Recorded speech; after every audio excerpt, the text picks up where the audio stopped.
my relative Fremont Fallows if he would give us a opening with Czechia, and then we'll get started with that. Fremont.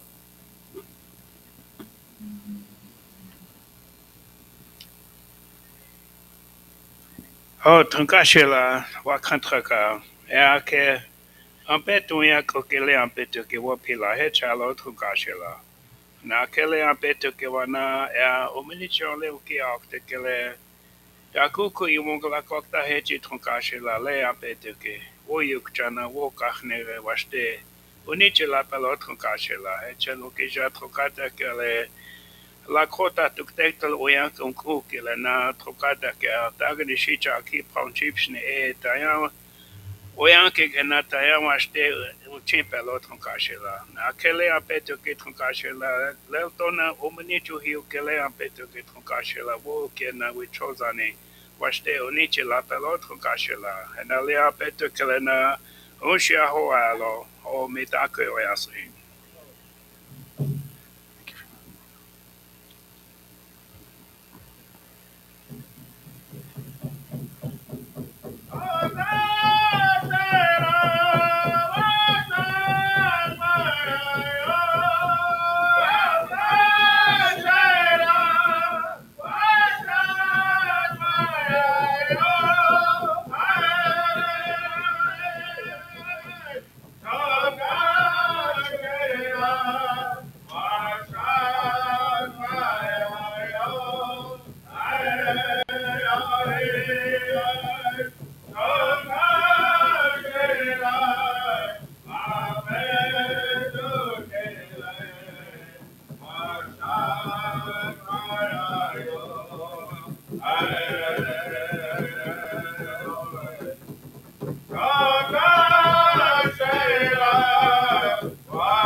Oh, Wokila. I'm gonna this down. Thank you for that. At this time, we want to invite Mr. Bill Means to come forward to give us opening remarks. Bill, would you come forward? Bill, longtime leader of our Oyate, many years of service to our people. And we're grateful for Bill and his presence here today. And if Bill would give us his thoughts on getting our meeting started today. So with that, please welcome Mr. Bill Means.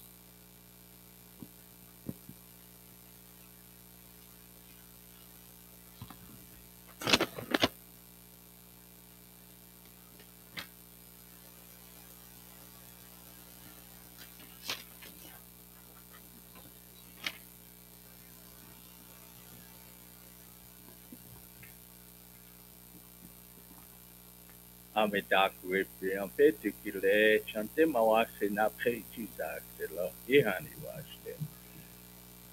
Ladies and gentlemen, the honor to be here. First of all, I thank the Nahashi of over by White River. We thank him for his beautiful prayer and also the drum communicates for us to Kakashila. As men, women, we're just communicators. I'm not a medicine man or a spiritual man of all that. I just learned from those type of people, and I'm still learning all the time. But it sounds really good to hear the content and the presentations regarding our future in this world, especially where it regards to climate change. They used to call it global warming, and whatever the term that you use, the more that you know about this, the more that you realize that we're in danger of destroying the earth, or not the earth, because we're only men. We can only destroy the ability to live on the earth. Mother Earth is too strong. Mother Earth will cleanse herself, as you can see in the extreme weather variations that we're all experiencing. And if this young man will quit interrupting me, we'll get going. I know he's a sound man. He's got about 10, 15 mics to keep track of. Some from Pine Ridge, some from Rosebud, some from the internet, some from various other places, all over the world and various other places. So he has a big job to do, and I appreciate him making this recording for future generations, because that's what we do this work for. And I think all the tribes that are represented here, sometimes those that need to be here aren't here, but nevertheless we can show them the tapes. We could show them some various experiences that we've all had here, and pass this information on, because it's so vital to those future generations. So some of the things I heard, for example, we're all involved in various aspects of survival, including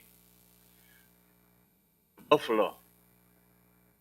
Our teachers, our elders have told us for many years that we can learn the future from our animals, especially the buffalo.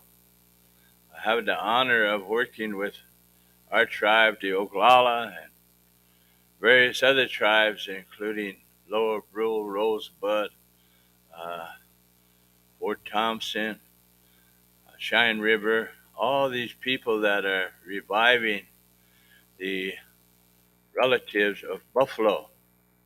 And it's been a job to educate even our own people, because even in the thinking and the education of our youth, we don't learn about buffalo. We learn about cows. And so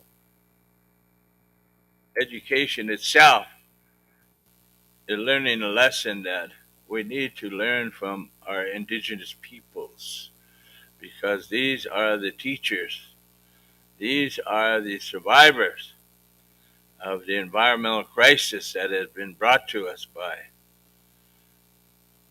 the modern world.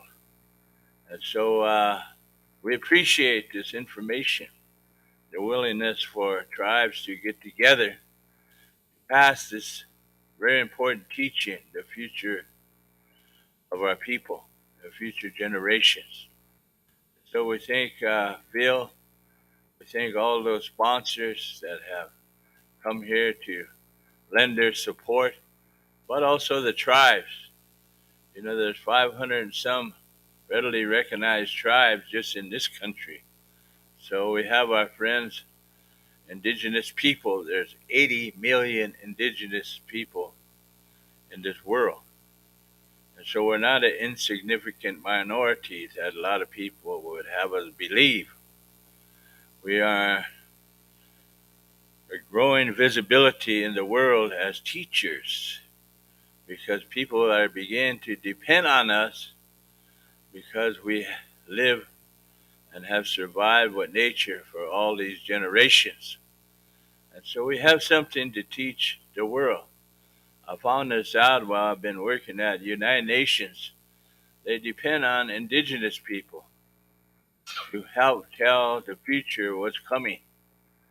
Because we know that because we can communicate with the natural world.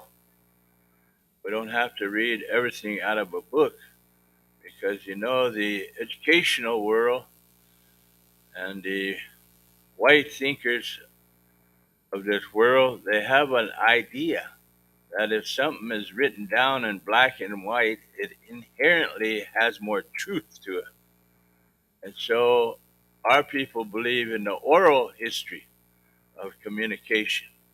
And so we believe that we learn more by passing that information from generation to generation orally and through our ceremonial ways. And this is how we have learned to live with Mother Earth. And so I feel really good about this conference. It's about time. We've had a lot of conferences on various issues. We all went through this pandemic, and we learned a lot of lessons from that, and we lost a lot of people from that. And so a lot of our knowledge keepers are no longer with us. But through conferences like this, we keep the circulation of information going. And so I thank all of you, and you keep the spirit of information going because that's how we're going to be able to educate these young people. And, I know the way that my grandson, whenever I get stuck on a computer, I call him. He's only 7 years old, but he knows a computer. So when I get stuck, I call him up and he gets me back on track.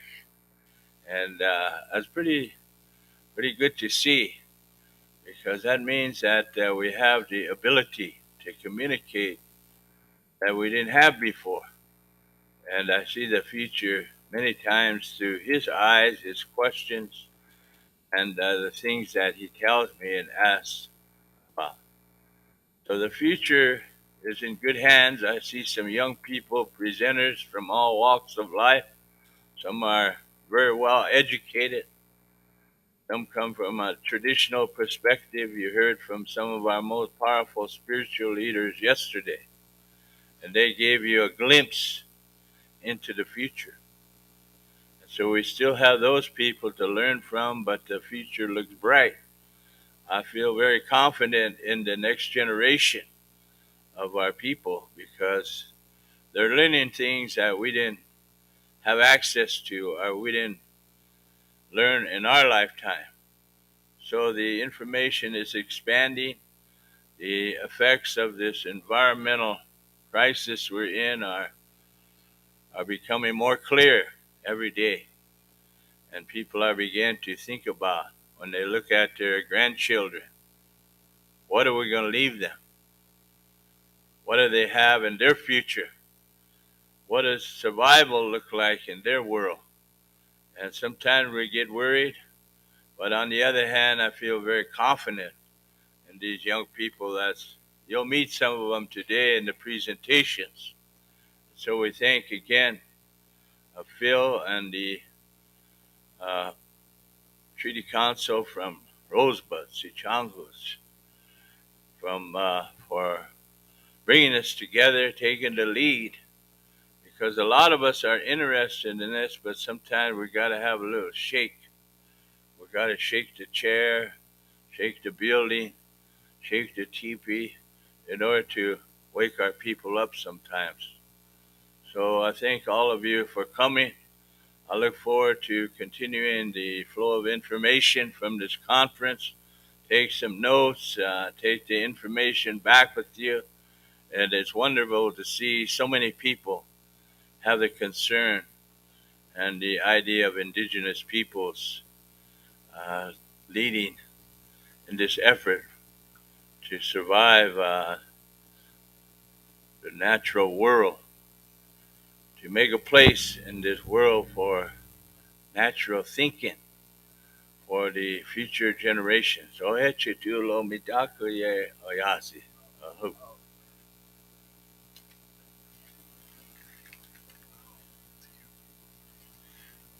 Thank you, Mr. Means, for that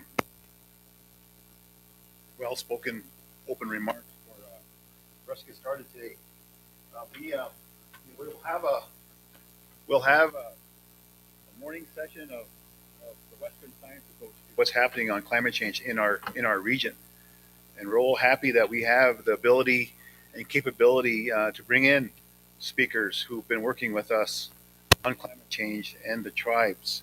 So this morning we will have two presenters going to give us their take, their understanding, and their research on climate change.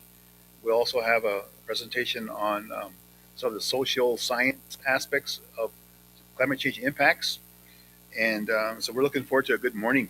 Um, our first presenter this morning will join us from Zoom. He's going to be talking about projected changes in climate and water availability in the northern Great Plains. So we heard water again as an important part of our definition of climate change from a Lakota perspective, Lakota language. So he's a research scientist at the University of Colorado Boulder. His name is Imtiaz Rangwala. He's also the lead scientist at the North Central Climate Adaptation Science Center. He has extensive experience in the development and communication of useful and usable future climate change scenarios, for natural resource management in the Intermountain West and the Great Plains region. So he's a friend of mine. He's a colleague of mine, and we're so grateful that he's here with us today by Zoom. So with that, MTIs, are you there? And we're ready to go here. Thank you, James. Can you hear me okay? Okay. Yes. Okay. Fire away. Okay. I'm going to go ahead and share my screen. Let's see if that works.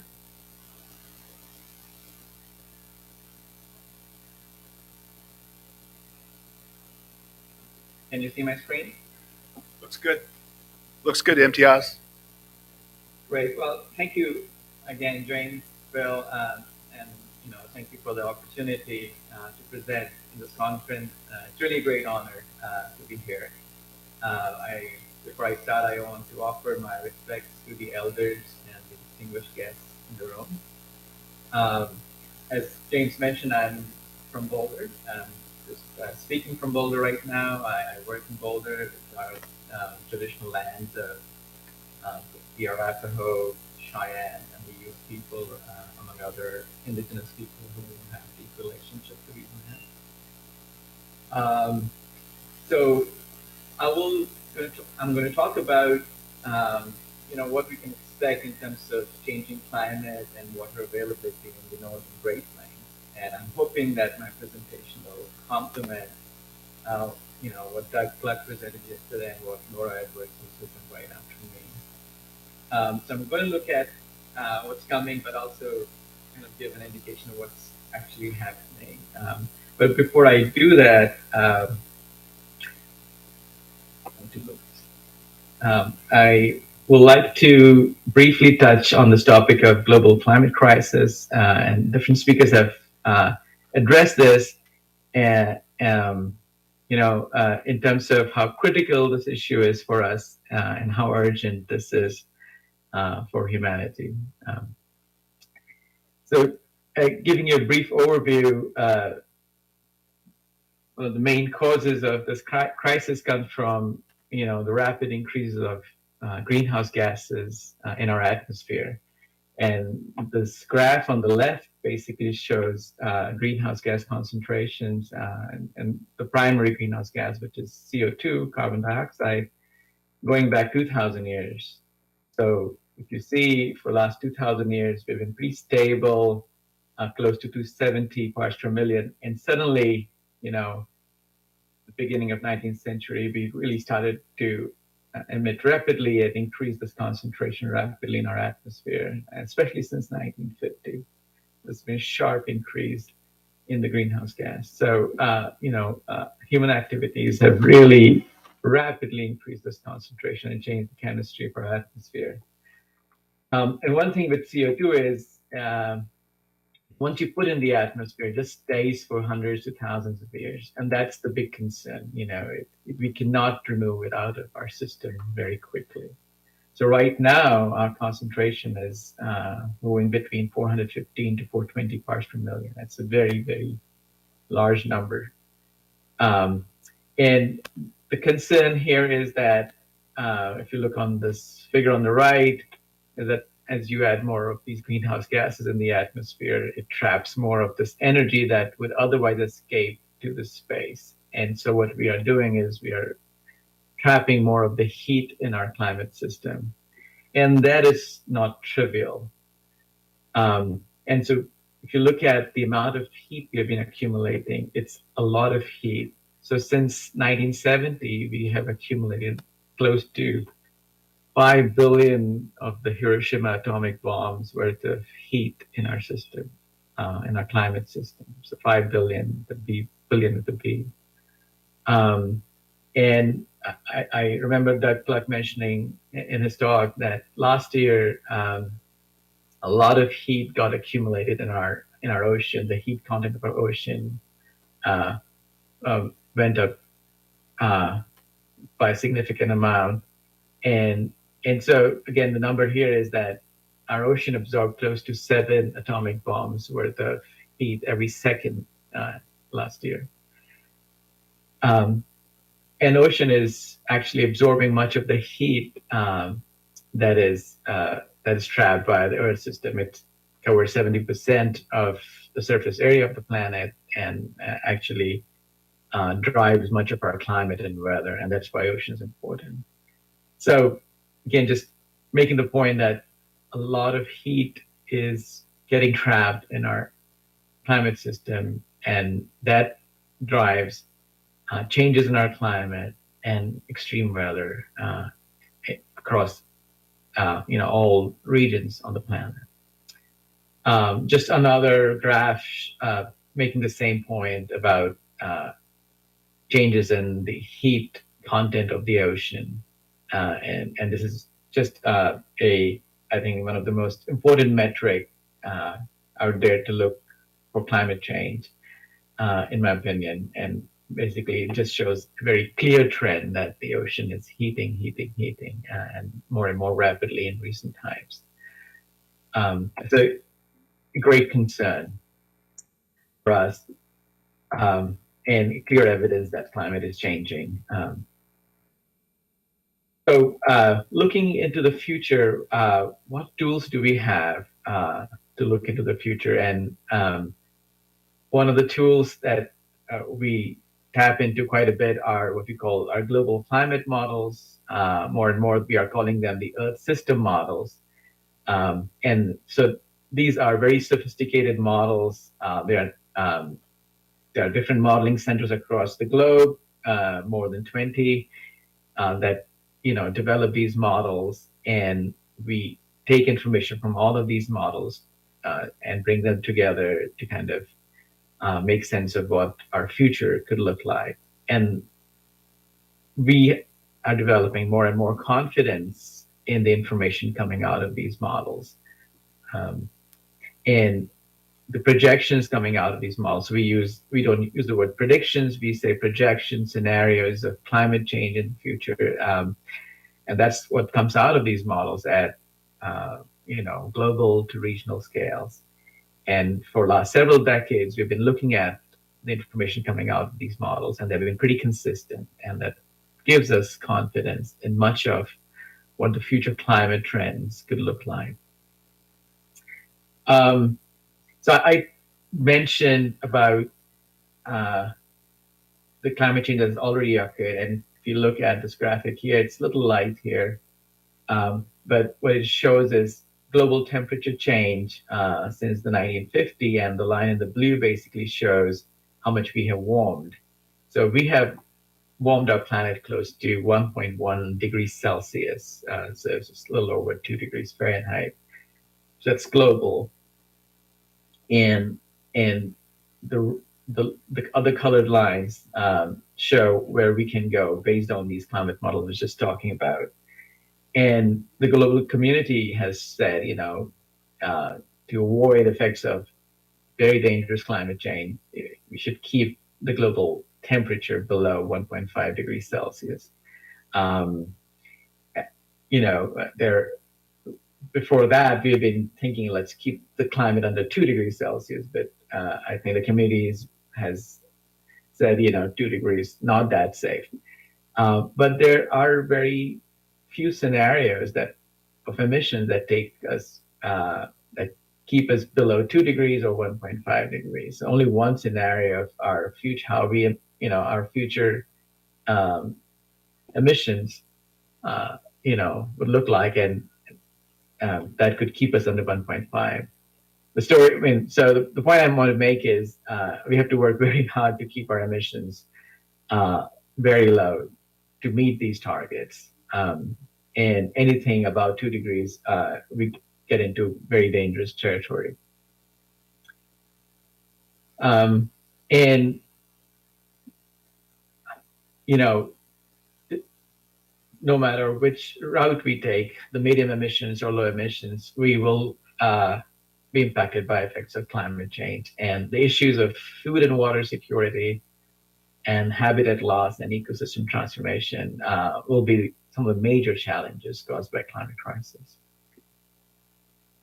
And so what needs to happen, and two things need to happen. We need to do mitigation, which is decarbonize our economic and industrial system.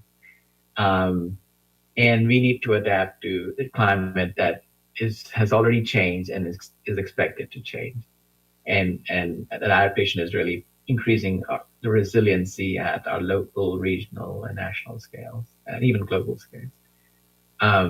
And much of my work at the North Central Climate Adaptation Science Center focuses on, the issue of helping community better adapt to a changing climate and reduce their vulnerability in many sectors. And so in that regard, I'm going to just focus my talk on one thing we have to do is understand how climate is going to change and what impacts can ensue and develop solutions around increasing resiliency. So now I'll move to more regional scale to the Northern Great Plains and just talk about observed climate change in recent decades. This again complement what Doug talked about yesterday and what Laura will get into, and also relate that to how what the models have been talking about, changes that could come in next few decades, and are they consistent with each other, what we're observing and what we are actually projecting.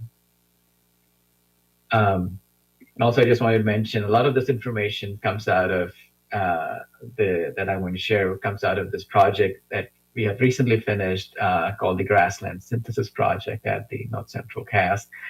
And there was tribal input into this project. So starting with the climate of the northern grasslands, and this is a lot of information here. Don't worry about just these graphics. Maybe if you want to look at it, you can look at the northern mixed grass prairie where I'm showing the climatology of the region, which is minimum and maximum temperatures in these orange and red lines, and the bars show how much precipitation you get. But the point I want to make is this region has an interior location, interior continental location, which means that there's a large variability across the year in terms of experiencing cold winters and warm summers. And because this land is open to the free movement of air masses from the Arctic as well as from the tropics, this can create sudden change in weather, and it's prone to high winds. And so extreme weather can really emerge very, very quickly. It's sensitive to these large-scale atmospheric circulation patterns. So more than any other place in the country, it's, again, very sensitive to experiencing wet and dry extremes. The flooding and droughts are much more common in this region. And so the variability is really the name of the game in this region. And historically, you know, livelihoods have been adapting to this large variability and expected that with a changing climate, this is just going to increase the wet and the dry extremes. And I'm going to talk about that a little bit. Um, so much of the moisture that comes in this region come between April and October. More than 50% of the annual precipitation is actually between April and July. Those are very crucial months. If you miss the precipitation during those months, it's really tricky in terms of water availability then for the rest of the year. So I'll get into now the changes that we are seeing and expected to see. This is showing temperature change, and we're looking at last 30 years and compared to much of the last century. And what we find that, and what I'm showing you is changes across the whole year and different seasons. And overall, we see that for the northern plains, that the annual temperatures have increased by 1 to 2 degrees Fahrenheit, with winter warming at the highest rate, and especially in the very north. So in the Dakotas and Montana, we see that winter has warmed by more than 3 degrees Fahrenheit. So that's the season that's warming the most. And on the other side, summer has experienced the least amount of warming. And in fact, if you look at much of the eastern plains here, show little to no warming. And I'll explain why that's happening.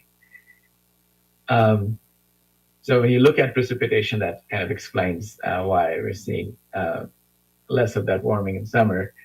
But if you just look at precipitation, we're seeing actually there's an increase in precipitation across all seasons, and particularly on the eastern part of this domain here. And in some regions, such as the South Dakota region, increases has been as much as 10 to 20% in recent times. So climate change, if you look at projections, they kind of suggest that the region will see increases in precipitation, but we have seen a whole lot of increase, and this is an expectation that some of it is just driven by the natural variation in climate. There's another graphic kind of making the same point. This is looking at station-based data, and I'm just looking at a slightly bigger region across the West. So this graphic here on the left just shows either the annual trends in precipitation going up or down, and the blue shows increases while the red shows decreases. So just comparing the northern plains region with the rest of the West, we kind of see that we are in the sweet spot where we're seeing actually an increases in precipitation, more or less. And on the right, there is the graphic basically points to how often are we seeing very long dry periods. And here again, we find that the northern plains is in the sweet spot where it sees less of long-lasting drought conditions as in contrast with much of the West. So and that's one of the points I want to make in my presentation today is that the northern plains may be experiencing climate change differently from the rest of the West, where the rest of the West is maybe experiencing much more dry conditions and trends towards more heating and drying relative to the northern plains. And then how does that affect opportunities for future livelihoods and challenges associated with where people may want to move when climate extremes increase and water availability becomes a challenge. Continuing with the precipitation piece and what you observed, this graphic shows, and comes out of a very recent paper, which basically saying that each time you're getting a precipitation event, it's more intense. So each event is bringing more amount of moisture. And that's all. And something, again, our models have been saying that future precipitation events will be more intense, and we are seeing that, uh, and and it's true for much of the northern plains. So if we put together the story of temperature and precipitation trends that we have seen in this region, with temperatures increasing but precipitation also increasing, we kind of can explain some of these trends and how very extreme hot days are changing and very extreme cold days are changing. So we are actually not seeing a major trend in uh, increases in extreme hot days in the region, as shown by the map on the left. So everything in the blue shows actually we're not seeing a decrease in extreme hot days. As again, you compare that to the rest of the West, it's a different story where they are seeing increases in extreme hot days, and it's really the precip story that I believe making the case of us not seeing very extreme hot days. We're still seeing them, but uh, the overall trend is towards decreases. But if you look at changes in extreme cold days, the story is different. You would note again, as I talked about, that winter is warming at the fastest rate, and that's kind of captured here, that we are seeing decreases in uh, very extreme cold days in much of the country, but the trend is smallest in the northern plains. And I see how how much more the numbers are decreasing in much of the West compared to the northern plains. So we are seeing fewer of these extreme cold days, but yeah, the magnitude is smaller than the rest of the Western country, U.S. Um, this graphic talks about snowfall. It's on the left, saying what are the changes in total snowfall across the country. The blue shows increases, and red shows decreases in snowfall. So um, for much of the northern plains, we're seeing an increasing signal. So again, the precipitation is increasing, and that is causing the total snowfall to go up. The figure on the right shows a different story. The right is talking about how much proportion of snow to the total precipitation are we seeing. So, and here we're seeing that as a proportion of total precipitation, we're seeing less snow coming in the region. So more rainfall and less snowfall are occurring. And again, that's something we expected from as the climate warms, we'll see more rain than snow.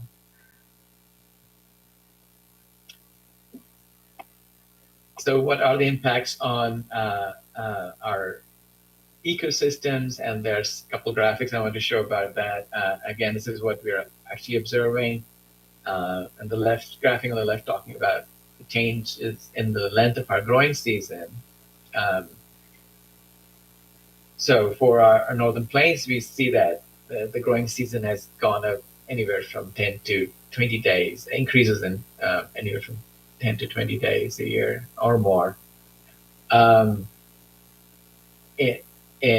something, again, our climate models have been projecting, and data I've been looking at has been gives anywhere from increases in 15 to more than 30 days of increases in the growing season length by 2050, and I think we're already seeing those numbers emerging in our data. The figure on the right, again, is a response to that increase in the growing season. Is how soon are we seeing the first leaf date in the year? And again, across much of the country, especially in the northern latitudes, we're seeing that it's earlier and earlier we're seeing the first leaf emerging. So anywhere from as early as 10 days or more. So by at least a couple of weeks, we're seeing in many of these regions that the greening up is happening. So again, clear indication that the climate is changing and hydrology and ecosystem are responding to that. I know Doug Clark mentioned about increased changes in or increases in the pollen season, and this one graphic on that, again pointing to similar to the growing season, anywhere from 2 to 3 weeks or more of increases in the time period or the length of the pollen season. And this is for the ragweed pollen. Okay, so getting to the projections part of changes in temperature and precip and other climate features now. So these graphics are the information coming out of the climate models, and I'm looking at mid-century, so not late century. This is mid-century, and comparing it to the last century, and specifically the 1960 but to 1990 periods. And again, this is the information that we generated for the grassland synthesis project. And I'm going to show several plots from that report now, talking about the projections. So what we're seeing is the annual temperature, which has already increased by 1 to 2 degrees in the region. We expect that by 2050, they would increase by 5 to 6 degrees Fahrenheit. They're expected to increase by that amount. So much more warming is in the pipeline. And this is looking at a median emission scenario. And we find that by at least 2050, the emission scenarios are less relevant. So something like 5 to 6 degrees Fahrenheit, the confidence is pretty high that we may experience that kind of warming by 2050. And that's a lot of warming. Winter and spring are expected to see the largest increase. We will expect to see, more frequent and more intense heat spells, and we may see, less of the cold spells. And this whole risk of frost damage to vegetation is unclear, and it may not substantially change because it just is the function of how the growing season is changing and how the risk of cold spells are changing. So, and so we may actually see frost damage or maybe more frost damage in the future, again, depending on how different things play out. For precipitation, as I said, models have been suggesting more or less increases in annual precipitation, with largest increases in winter and springtime. Models have been suggesting, for the most part, decreases in precipitation in summer, but there is less agreement across models for summer and fall in terms of direction of change in precipitation. So there is less confidence and more research is needed in terms of understanding what can happen in summer. But if summer precipitation is expected to decrease, that creates large risk in terms of water availability and drought-related impacts. In terms of storms, there is high confidence that future storms will be more extreme, and I'm going to talk about that in a bit. Another thing that we're seeing and expected from the climate models are the increases in the thirst of the atmosphere. As you warm the atmosphere, it can hold more water, and something that Doug Planck mentioned yesterday, and that can actually drive more evaporation and transpiration out of the land, so more evapotranspiration from the land. And so the net available water on the land is really a function of how much precipitation we're getting into the system and how much we are losing water from evapotranspiration. And temperature has this effect on evapotranspiration, that warming increases the rate of water loss from the land. So what about the risk for aridification or desertification and drought in the northern plains compared to the rest of the western U.S. Um, what we see from much of modeling is that um, at least in the Great Plains, there is greater risk for chronic drought in the central and the southern plains, and that's again a function of less increase in precipitation and more warming is causing is leading um, or leading to these projections where we see more chronic um, and intense drought in much of the central and southern plains. The story is slightly different for the northern plains where we see this larger increase in precipitation that offsets um, the warming induced increases in aridity and evaporative loss of water. Um, However, we can see more seasonal aridification in the west, and I'm going to talk about that. That in the latter half of the growing season, we can actually see more severe, dry conditions than we have seen in the past, and we are seeing that even in the models. And I'm not showing that result, but even in the scenarios where we're seeing large increases in annual precipitation, that by the time we come to the summer, we're seeing more extreme dry conditions.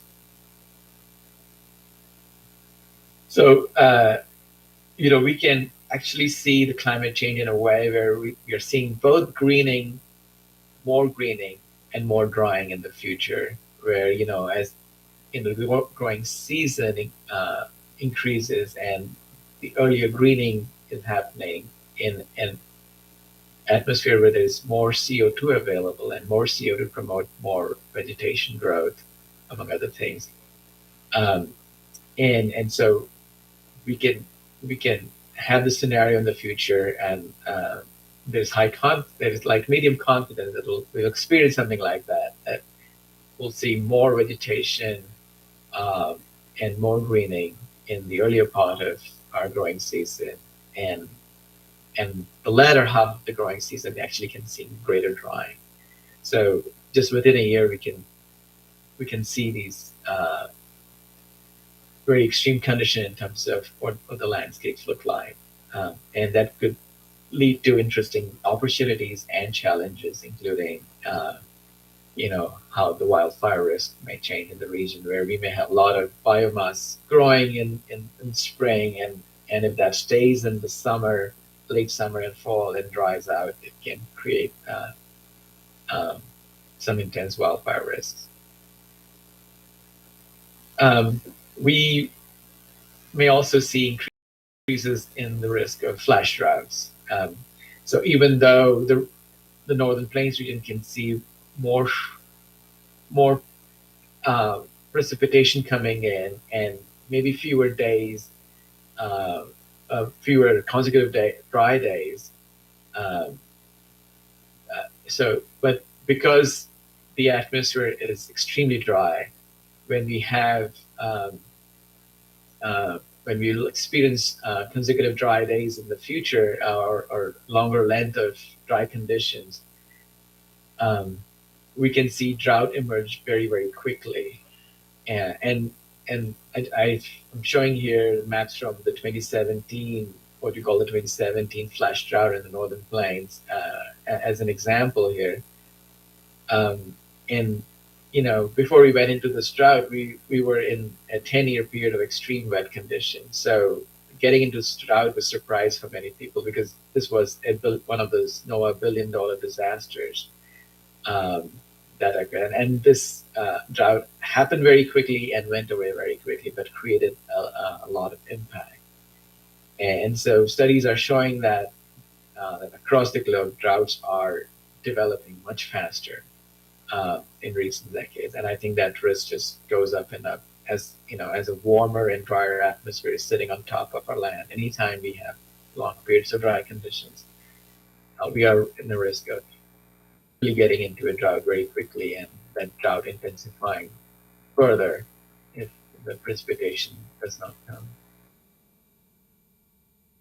On the other side of the story, there is high confidence that you know extreme precipitation uh, will will be more frequent, and especially this figure is talking about changes in extreme rainfall, so the warm season convective rainfall, where we expect that those in particular will intensify much more with warming. So anywhere from increases in 7 to 14% increase in the intensity of these rainfall for every degree Celsius warming, or about 2 degrees Fahrenheit warming.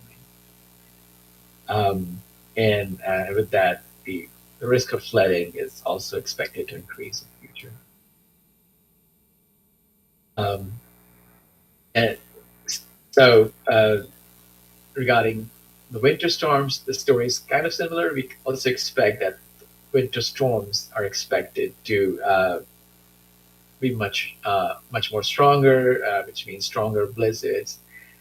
In terms of snow itself, uh, I said that the warmer temperatures will lead to more of the precipitation falling as rain rather than snow, and and that would mean shallower snowpack, earlier snow melt, shorter amount of time snow is on the ground, and lesser overall area covered by snow. So just less snow overall is expected because of warming temperatures.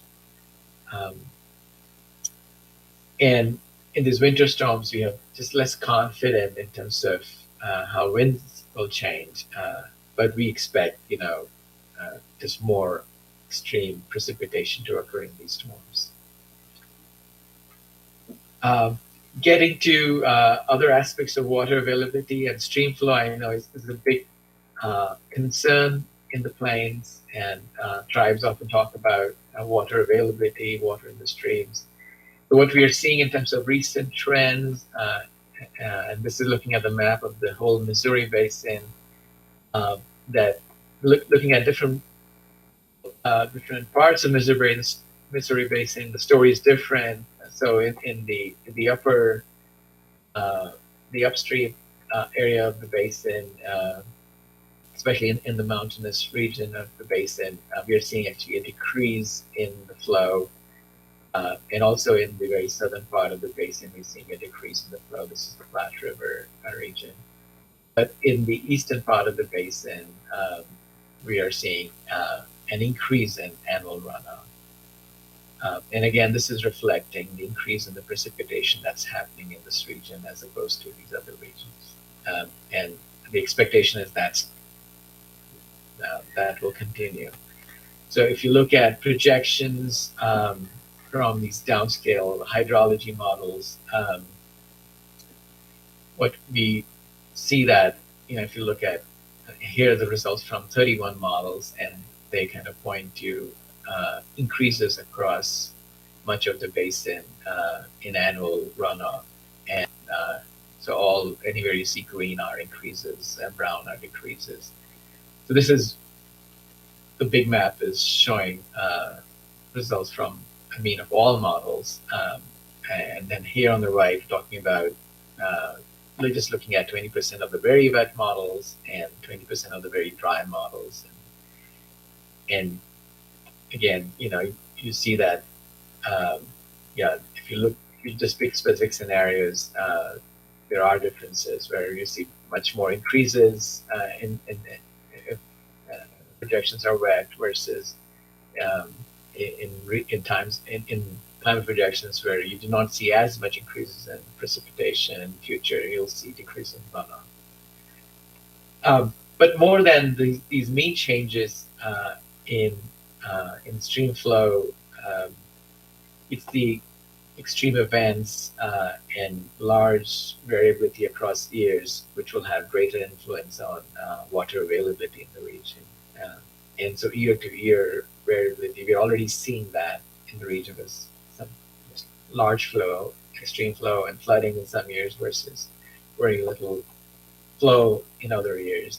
The Mississippi right now is record low, right?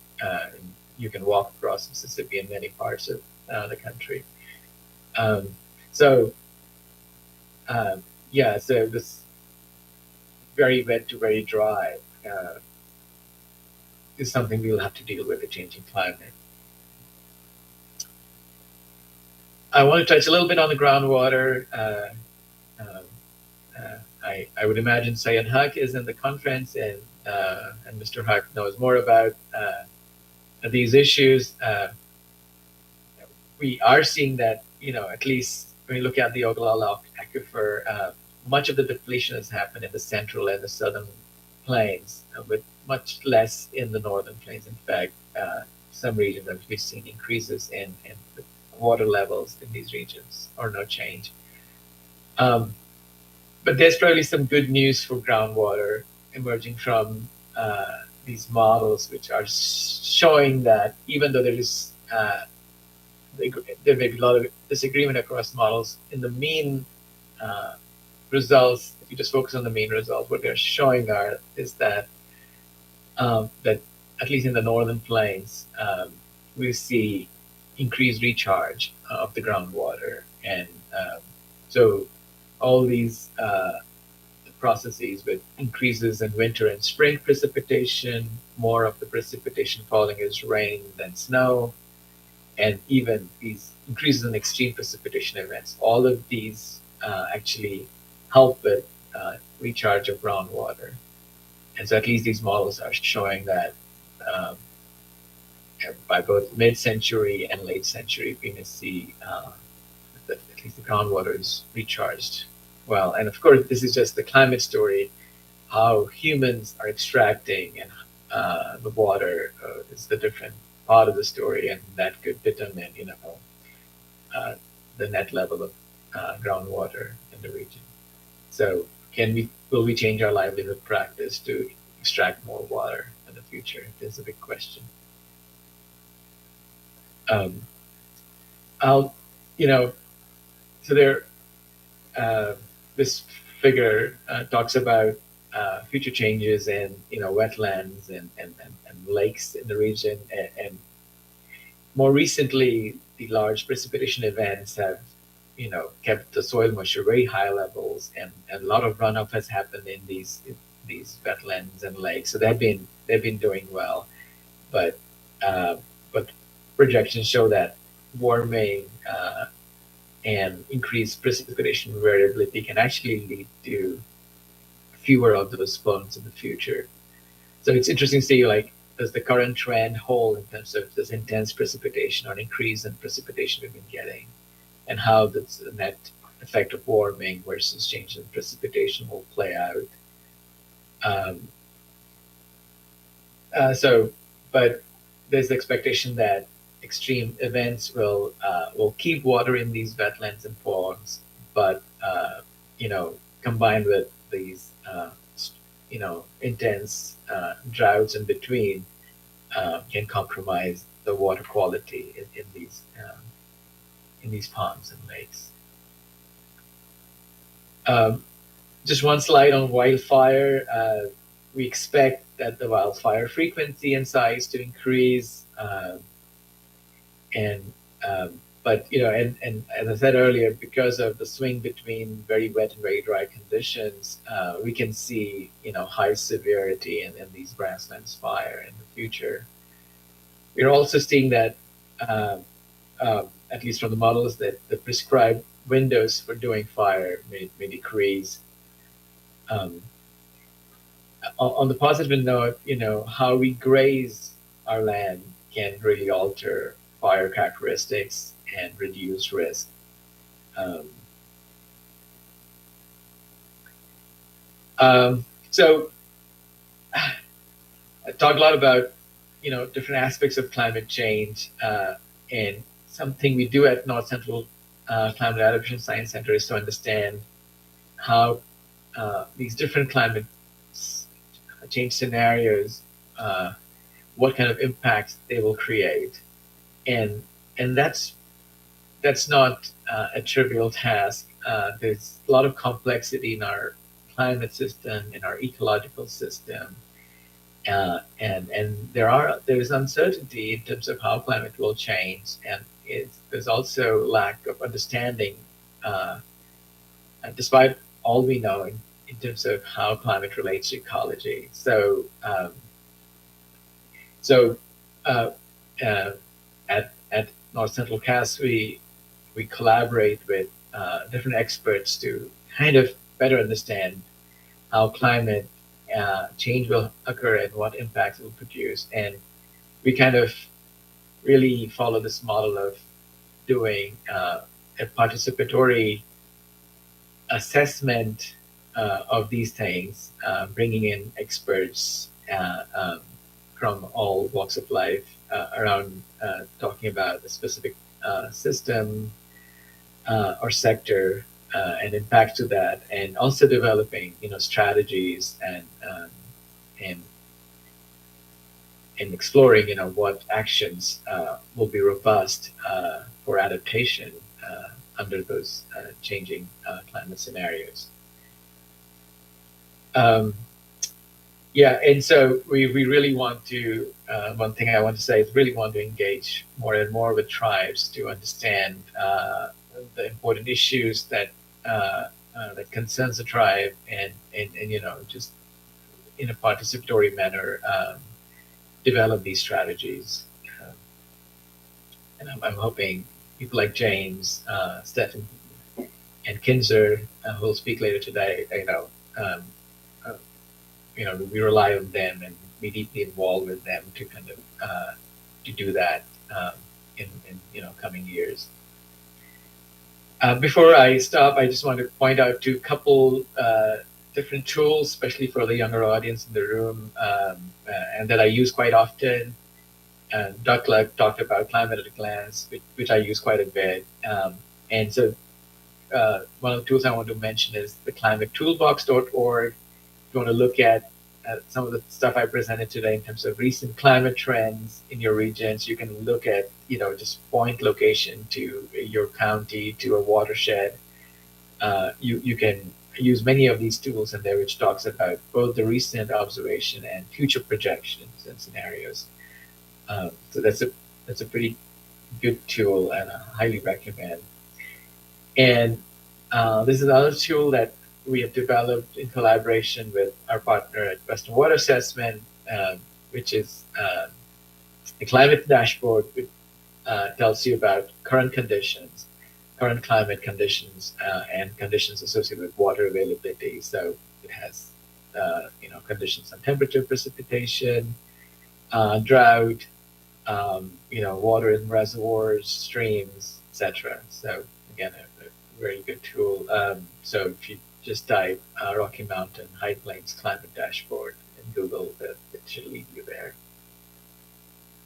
And I think that's all I have. And I'll be happy to answer any questions. And thank you for listening.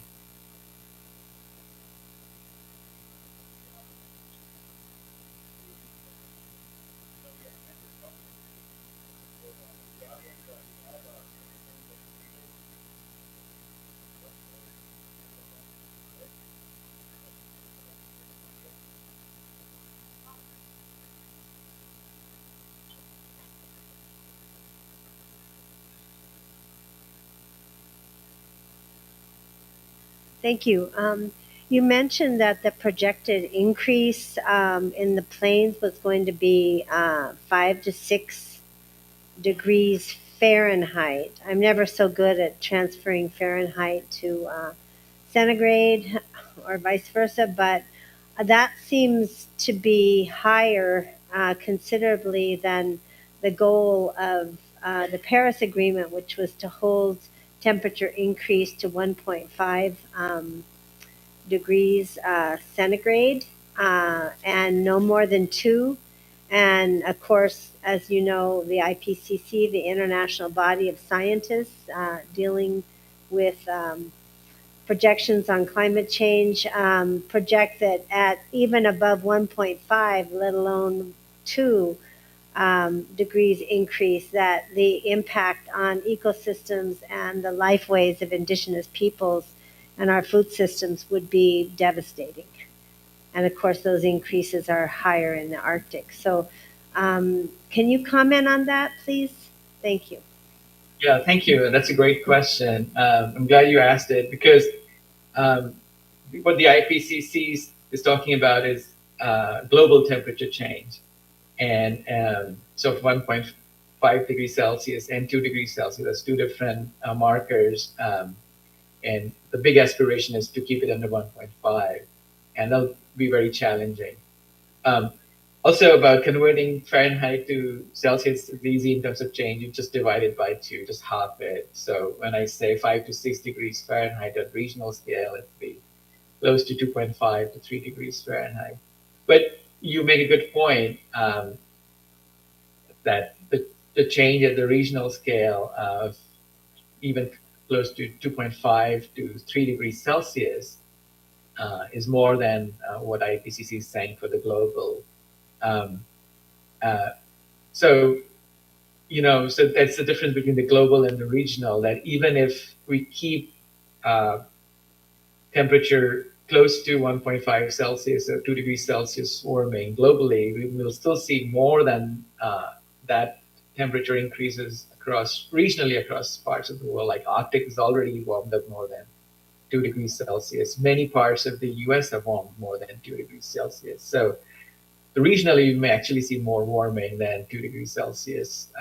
Um, and that's pretty clear coming out of our models too. So the regional and the global are different. And so something like a 2 to 3 degrees Celsius warming across much of the country is really expected um, through these projections. And in many places, we've already crossed it, as I said.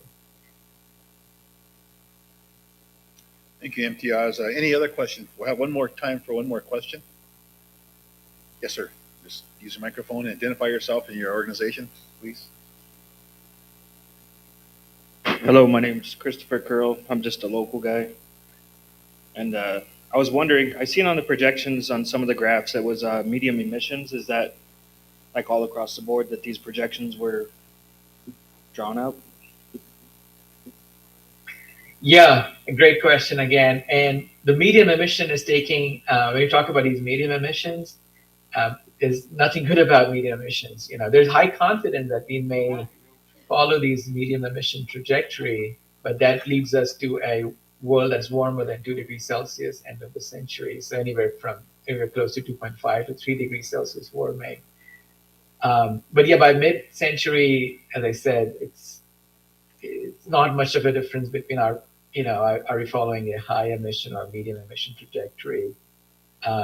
We are still kind of feels like we are logged in to hit 5 to 6 degrees Fahrenheit warming at this point, and almost unavoidable. But yeah, to your point, it's all for medium emission scenarios. And if you do high emissions, the numbers are slightly greater by mid-century, and they are much greater by late century.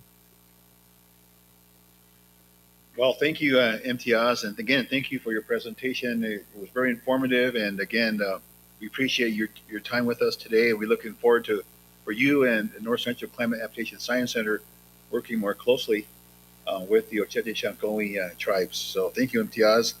And at this time, we're going to take 10-minute break. I know I saw Claude Prue dozing off. But let's take 10 minutes and we'll come back with Laura Edwards, our next presenter. 10 minutes.